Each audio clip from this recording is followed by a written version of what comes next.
Bata pa ba ang araw? Mahaba pa ang mga malulungkot na oras. Walang paglingap ng aking minamahal. O nag-aaway na pag-ibig. O pag-ibig na nagagalit. O kahit na ano sa walang nanggagaling. Ganito ba ang pag-ibig ko na walang pag-ibig na nadarama? Pakitaan ako ng isang babaeng labis na marikit. Di ba't ganda nito isa lamang pantawag ng isip? Sa lalo pang may mga malalaking kagandahan? Sa paglimot, Pag-aasawa'y isang karangalang hindi ko'y pinapangarap. Bata pa sa gulang kong 14, banggit ni ina. Mga dalaga dito ay nagiging ina na. Sino si Paris? Isang lalaki raw na gwapong-gwapo? May ibig ko ba ang Ginoo? Sana nga ay matagpuan ang itinitik ng kagandahang tuwa. Ang ikalawang tagpo. Nagsimula ng kasiyahan sa bulwagan. Naroon si Juliet na nakikipagsayawan. Darating si Romeo at makikita niya si Juliet sa hanay ng mga babaeng sumasayaw.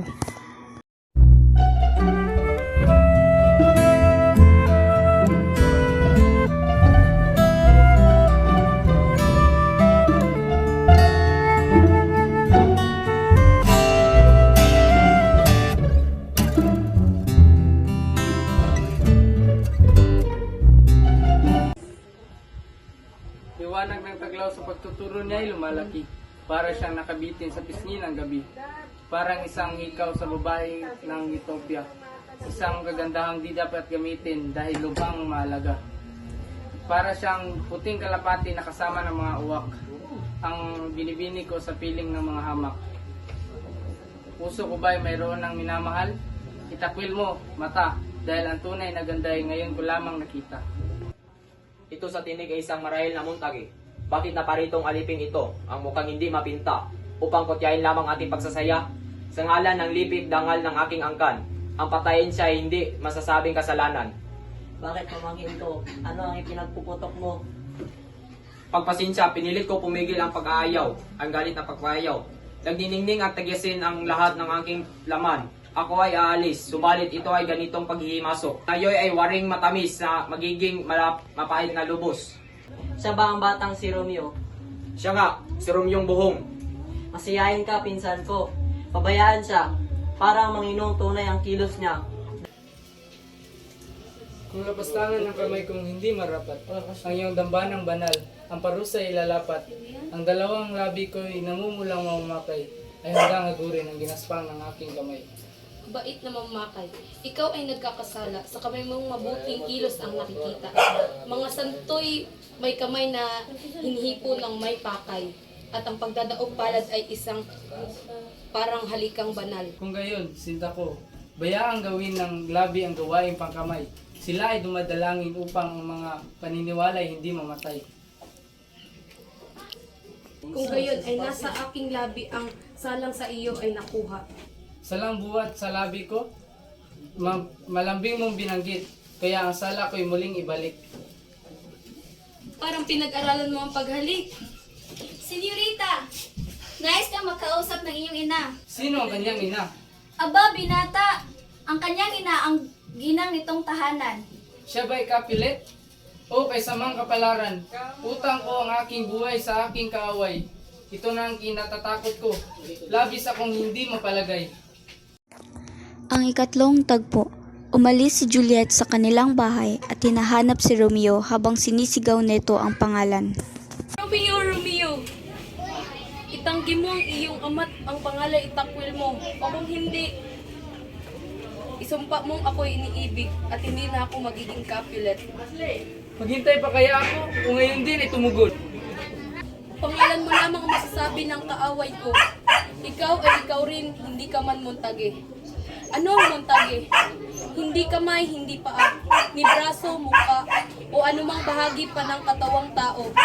O magpalit ka ng pangalan, ang rosas kong tagurian, sa ibang taguri na natiling mabango ang pangalan. Susundin ko ang wika mong binitawan. Tawagin mo akong mahal at pamuli kong bibinigan. Buhat ngayon ay hindi na ako magiging Romeo. Sino ka bang nagkukubli sa gabing madilim? Pangalan, hindi ko malalaman kung paano ipakikilala yaring katauhan. Ang ngalan ko, Sintang Mahal, ay kinasusuyan ko. Pagkat yaong isang kaaway mo, Kung nasusulat yon, ay pupunitin ko.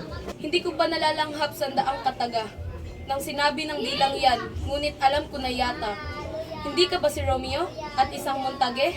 Hindi ang kahit alin, kusintang butihin, kung kamumuhian mo rin. Paano ka naparito?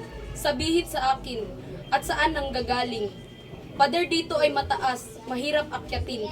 Kung iisipin, ang puok ay kamatayan. Pag natagpuan ka rito ng sino mang aking kasamahan. Nilundag ko yaong pader sa pakpak ng pagmamahal, pagkat ang pag-ibig ay di mapipigil niyong batong humaharang. Ginagawa ng pag-ibig ang bawat niya kayang gawin, kaya't ang mga pinsan mo hindi sagabal sa akin. Pag nakita ka nila, ipapatayin ka. Tamisan mo lamang ang iyong titik at ligtas na ako sa kanilang pagkagalit. Mawala na ang buong mundo, huwag ka lamang makita rito. Nariyan ang talakbong ng gabing tatakip sa akin. Hindi baling makita nila ako, iyo lamang mamahalin. Nariyan ang talakbong ng gabing tatakip sa akin. Hindi baling matagpuan nila ako, iyo lamang mamahalin. Sino ang nagturo sa iyo ng lugar na ito? Ang pag-ibig na nagtuturo sa aking magmatyag. Binigyan ako ng payo at binigyan ko siya ng pangmalas. O mabait na Romeo, kung ikaw ay umiibig ay tatapatin mo. O kung akala mo'y ako'y napakadaling makuha. Ang totoo, butihing Montague, labis akong mapagmahal. Dahil dito maaari mong sabihin kilos ko'y buhalhal. Ngunit maniwala ka, Ginoo.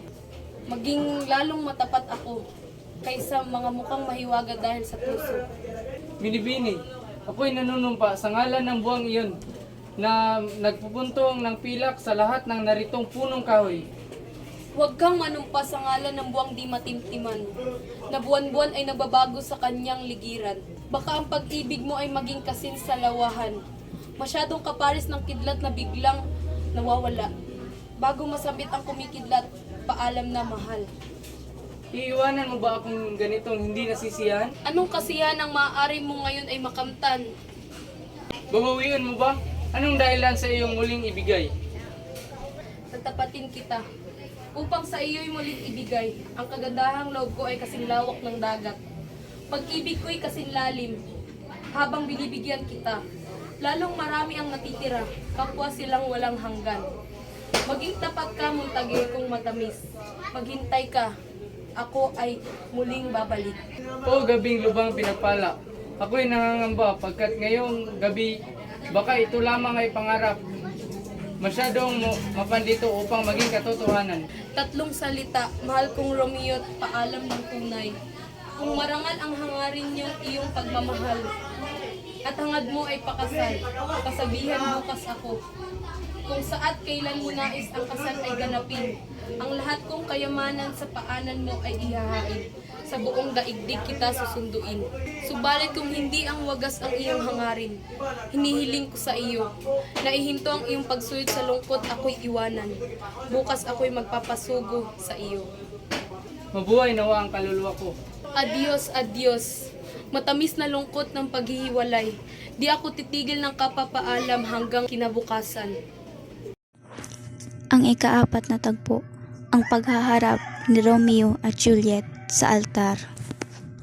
Pagpalain ng langit itong banal na gawain upang pagkatapos ang pagsisisi huwag nating kamtin. Amen, amen. Ngunit anuman ang lungkot na darating, ang kagalakan kong magtatamoy hindi dadaigin sa sandaling siya'y aking masilayan. At ang kamatayang salot sa pag-ibig, bayaang dumating, kasiyahan ko nang siya'y maging akin. Ang marahas na ligaya ay marahas na hangganan, parang apoy at pulbura na mamatay sa tagumpay. Nangahalikan ay nauubos, ang pulot na matamis na lubha. Dahilan sa sarap ay nakakasusuya, at ang tamis ay nakisisira sa panlasa. Kaya't magtimpi ka sa pag-ibig. Ganito ang mahabang pagsinta. Ang mabilis ay kasabay ng mga mabagal, dumating sa pinupunta. Magandang gabi po sa mga buning compensor ko. Para sa aming dalawa, si Romeo ang pasasalamat sa iyo. Gayun din ako sa kanya, o ang pasasalamat niya ay magiging kalabisan. Juliet, kung ang kagaligayahan mo ay kagaya ng aking iipunin at ang kakayahang iyong angkin, ang magpapalarawan doon, patamisin ng iyong hininga. Pagmamapuring mayaman kaysa sabi-sabi. Ipinagmamalaki ay laman, hindi palamuti.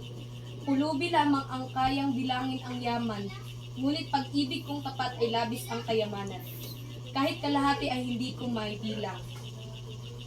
Madali nating tatapusin na, pagkat di kayo nararapat bayaang nag-iisa. Ang ikalimang tagpo, ang pag-uusap ni Benvolio at ng prinsipe. Si Tybalt na nahulog kay Romeo ang kamay. Si Romeo ang nagsabi sa kanyang malumanay na walang kwenta ang pagtatalunan na ito.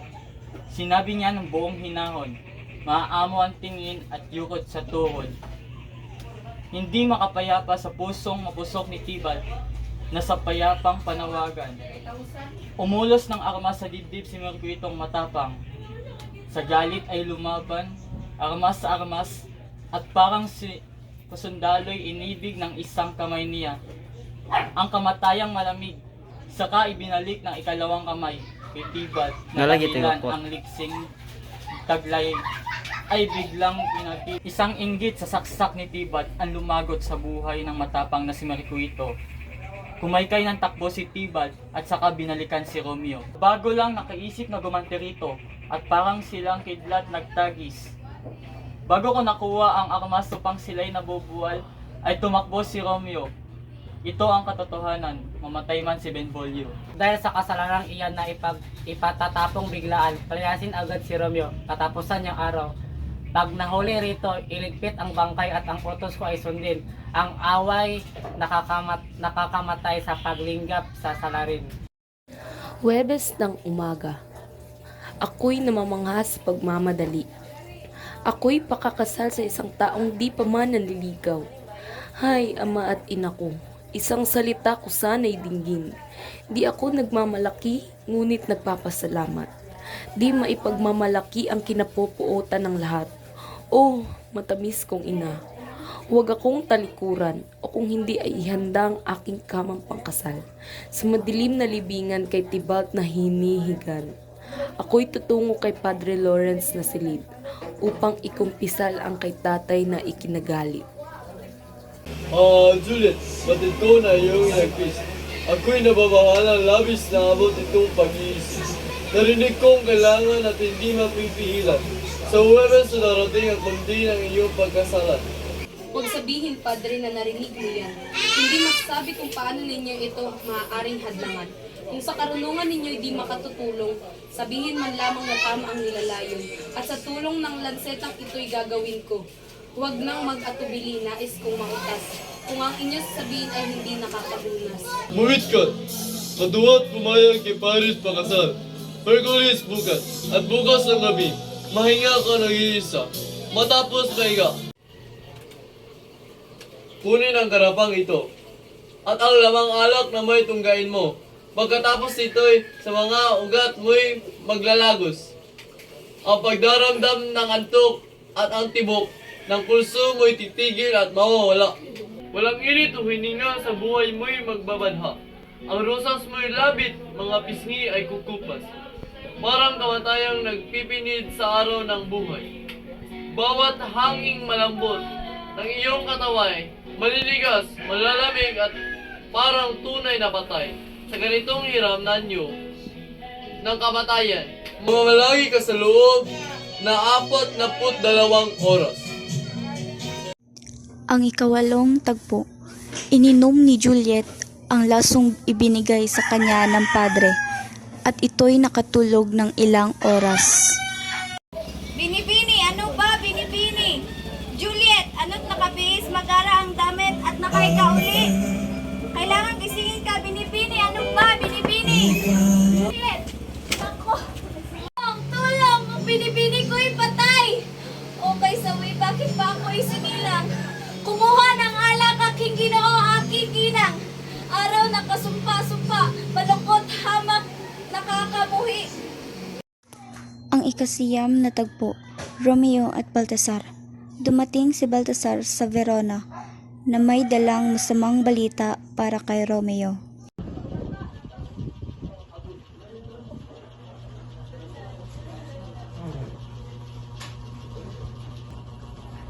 Balitang buhat sa Verona. Baltasar, anong iyong masasabi?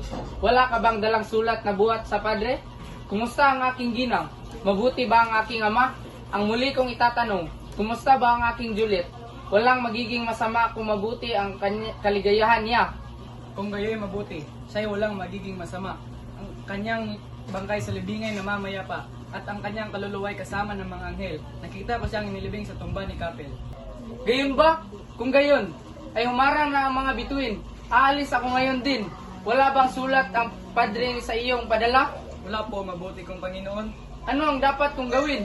May naalala akong isang botikaryo na sa dakong ito ay nakatira. Napapansin ko. Pumunta si Romeo sa may botikaryo. Botikaryo, botikaryo! At sino tumatawag ng may lakas?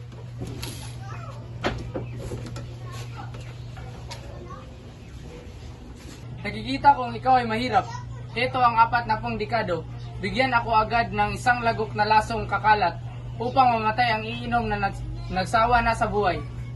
Mayroon akong lason, ngunit parusa ng batas na mantuway, kamatayan na magbili ng pangangasa. Ang mundo't ang batas ay hindi mo kaibigan. Walang batas sa mundong sa iyo ay magpapayaman. Huwag magpalagi sa hirap. Labagin ang batas, kunin mo iyan. Ilahok mo ito sa kahit anong tunaw at sa kainumin, at kung ang lakas may katimbang ng sa 20 katao ay bigla kang mamamatay. Ang 10 tagpo, pumunta si Juan kay Padre. Banal na Padre Franciscano, kapatid ko, samantala ako mahanap ng kasama. Nakuha ng pintuan at di kami pilabas kaya ang bilis ng patungo namin sa mantuay na pigil agad. Sino nagdala ng sulat kay Romeo? Wala akong mapagdala na ito na muli. Malungkot na kapalaran. Ang sulat ay hindi biro, kundi mayroon ng nilamang malagang bagay. Ang 11 tagpo, pumunta si Romeo kay Juliet at nakita niya itong nakahilata at walang malay. Mahal ko, o asawa ko, ang kamatayang umihigop na pukyutan ng iyong hininga. Sa tapat na ganito nga, titigil sa iyong piling. Dito na ako tatahan, kasama ng mga uod na iyong utusan. O dito ko gaganapin ang pamamahingang walang hanggan, mga mata, katapusang yakap, mga kamay, ayon at tatakan, mga labi ng nakatarungang halik. Sa pintuan ng hininga, ang kasunduan namin ni kamatayang walang hanggan. Halina, aking tagaakay, na mapait at hindi mainam. O tapat na botikaryo, mabisa ang lason. Matapos ang isang halik, mamamatay ako.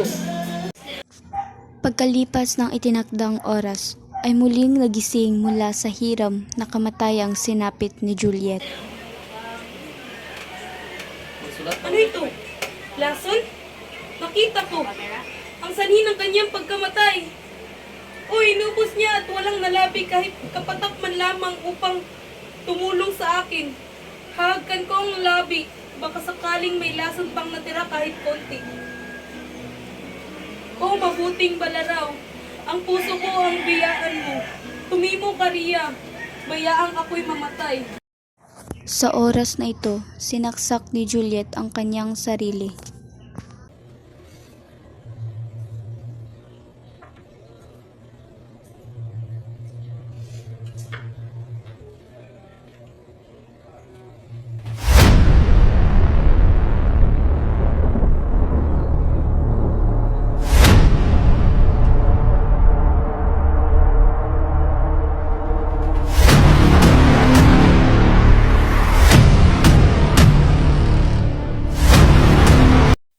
Kapayapaang mahilom ang dulot nitong umaga.